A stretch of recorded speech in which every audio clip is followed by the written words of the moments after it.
X of Swords Destruction issue 1 finds Saturnyne leaving her study, knowing that there is one more card left to draw. However, there is only one possible outcome to it. Drawing the card, the Captain Britain Corps are reborn, arriving on the Citadel as below in the battle, Brian spots them, telling the mutants to look upon them. The Corps descend on the armies, battling the horsemen, but Annihilation kills one of the captains, telling her children that the enemy have called their army, so now they will call theirs. War fires a flame higher into the air, breaking open a reality portal with the sigil that causes the summoners to summon forth the horrors of Amenth. The injured Cable meanwhile is taken to Saturnyne, learning that they are losing the war. He asks why she hasn't done something yet, but the woman knows it's not on her, and they set into motion things that cannot be stopped. And at the drawing of the cards, this was all preordained. She says they all fight for love and hate and salvation and death, and none of these will be denied to them. Cyclops suddenly contacts his son, having used the cuckoos to break through to the other world. He tells his son that he is on his way as Scott makes contact with Magic, telling her the weather is looking grim. Magic knows that it's not great,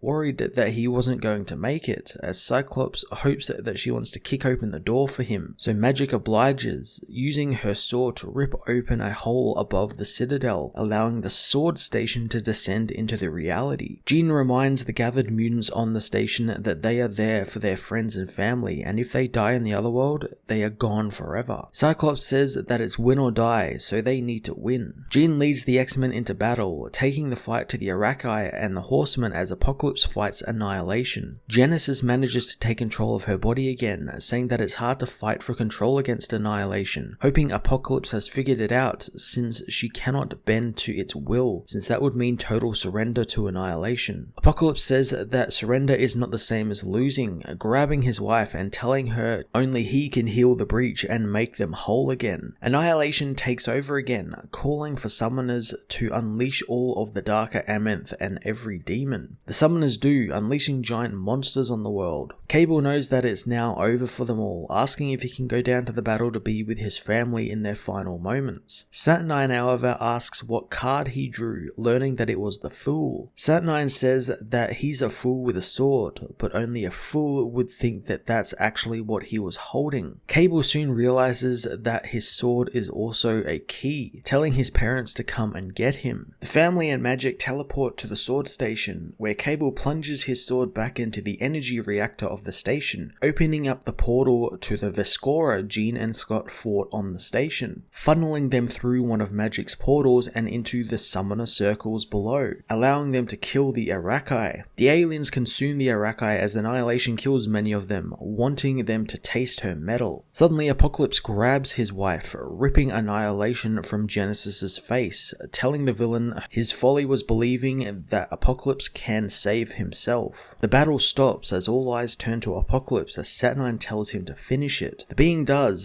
donning the masks to become Annihilation. The Vescora begin tearing at the fabric of reality, but Saturnyne refuses to stop them just yet, as Genesis knows that whomever takes the helm has it control them. Annihilation demands Apocalypse raise its horde to its full might, but Apocalypse refuses to bow to its will, saying while he claims what he has rightfully won, the helm does not. Annihilation knows that the mutant cannot fight against him, since Genesis couldn't and she was stronger and fitter than Apocalypse. The mutant continues to fight, saying that he doesn't care about winning anymore, only wanting to save his and their people. Across the battlefield, Iska becomes affected by Annihilation losing its battle with Apocalypse, causing her to revert back to her normal self before she was infected by Annihilation's influence. Wolverine asks Apocalypse what he's doing, and the mutant says he's doing what must be done, bowing before Saturnyne and the Citadel and surrendering to her. With Annihilation not finding any more power in the realm, Saturnyne swoops down on Shogo, using the dragon's reality-melting dragon fire to blast a hole in the reality and rid the land of those she no longer needs. Saturnyne lands the dragon, approaching Apocalypse and asking if he is sure he wants to surrender. Despite what Annihilation wants, Apocalypse says that they are done there, letting the Queen remove Annihilation from him. She says nothing changes in regards to what's required, meaning whomever wields the helm controls the world, and the world does need controlling. She begins to morph the helmet into something more controllable, and while it will still be corrupting, it now won't have direct dominion over its wielder.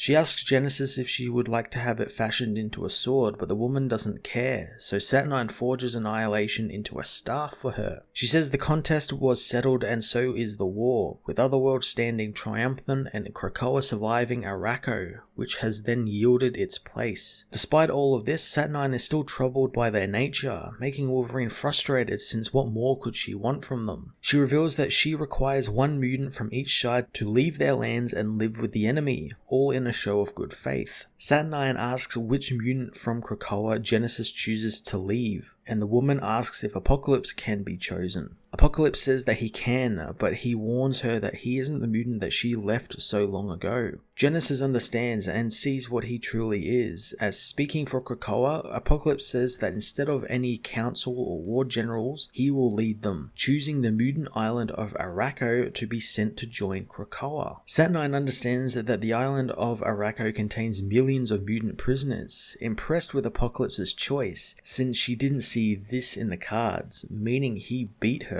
Saturnyne agrees to the choices, allowing everyone to leave, but warns them that should they come back, peril and adventure will await them. Cyclops meets with Apocalypse, telling him that he didn't have to do that, but the mutant knows he very well did, wanting Scott to tell Xavier and Eric that he will see them again someday as he leaves for Arakko with his family. Later on in the Citadel, Saturnyne finds that Rill has a question for her. Learning her aid wonders if, while she used her cards to have some awareness and confidence in the contest, did Saturnyne really see it all happen? Saturnyne says that not all of it, since after all, they live in a multiverse, and with that comes some degree of randomness. But there were some signs, like a husband and wife being forced to fight one another before being reunited, same as a mother being reunited with her lost child. She also knew that the 10th sword would descend from the heaven and then return at the dawn of a new age, as the 9th sword was returned to its rightful home in Wakanda. Thanks to the war, the mutant Quiet Council was put on a path that would lead it to break, but Saturnyne doesn't care for such things since they don't affect her, and she has more concerns that are closer to home, as Avalon now controls all of the ingress and egress to Earth, but along with that comes some good, as she has been able to use the summoners and the Vescora that were left over to tame Blightspoke and make it useful to her, gathering the precious materials from the realm and using them in the crooked market. And in Severlinth,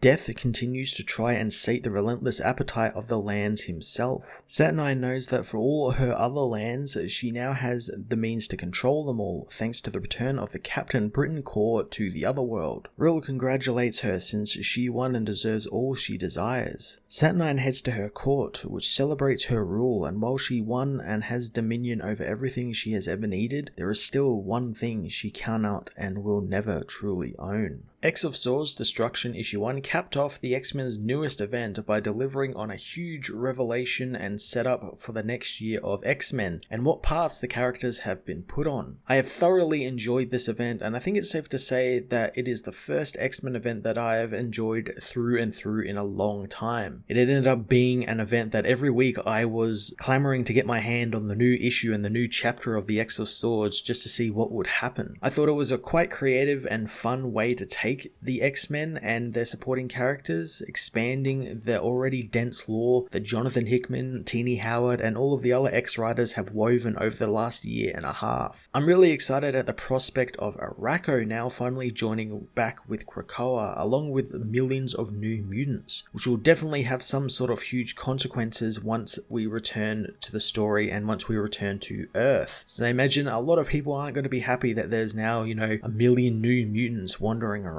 The hints at the cracks forming in the Quiet Council and Krakoa's government beginning to break down was really exciting, and I'm looking forward to more of the political intrigue the series has been doling out in healthy amounts throughout its run as we head into a new age for the X-Men. I'm going to give this issue a 10 out of 10.